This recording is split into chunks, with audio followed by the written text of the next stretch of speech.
আজকের দিনটা ছিল সুপার ফান। পড়াশোনা, ঘোরাঘুরি আর একটু খাওয়া দাওয়া। সকাল সকাল রেডি হয়ে বের হয়ে পড়লাম ইউনিভার্সিটির দিকে। আজকে ছিল আমার 2টা ল্যাব।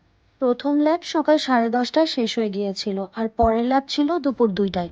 যেহেতু আমার হাতে 2 থেকে 2.5 ঘন্টা সময় ছিল, তাই ভাবলাম why not go home and grab some food. আর লাকিলি আমার ইউনিভার্সিটি আমার বাসা থেকে মাত্র 10 মিনিটসের ওয়াকিং ডিস্টেন্স। সাথে নিয়ে আসলাম আমার ফ্রেন্ড শাম্মীকে। তারপর দুইজন মিলে একসাথে খাওয়া দাওয়া করলাম। খাওয়া দাওয়া শেষে আমরা আবার বসে গেলাম পরের ল্যাবের জন্য প্রিপারেশন করতে।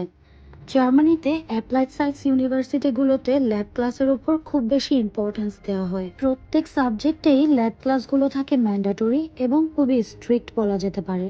যেমন আমাদের ইউনিভার্সিটিতে if you don't pass the lab you can't even sit for the final exam. আর এখন আমাদের সাথে জয়েন করেছে অনন্যা, অ্যাজ আমরা 3জন এই ল্যাবের টিমমেট। অনেস্টলি যাদের সাথে ভাইব ম্যাচ হয় তাদের সাথে পড়াশোনা বা কোনো কাজই প্রেশার মনে হয় না। With them I can just be myself. ভুল হলেও ভয় পাই না, হেল্প চাইলেও ওরা জাজ করে না। That's why right people make all the difference. Finally আজকের মতো আমাদের ল্যাব শেষ, আর তারপর চলে আসলাম অনন্যার বাসায়। সেখানেও আমরা খাওয়া দাওয়া করলাম। তারপর হঠাৎ করে প্ল্যান হলো একটু বাইরে ঘুরে আসার।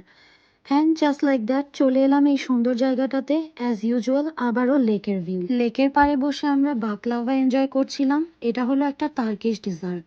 অ্যান্ড দেন গেস হোয়াট, আমরা আজকে নাইট স্টে করব। আর এবার চলে এলাম আমরা শাম্মীর বাসায়। আর তারপর আমরা সবাই মিলে একসাথে রান্না বান্না করছিলাম। আর এভাবেই শেষ হলো আমার আজকের এই সুন্দর পারফেক্ট দিনটি।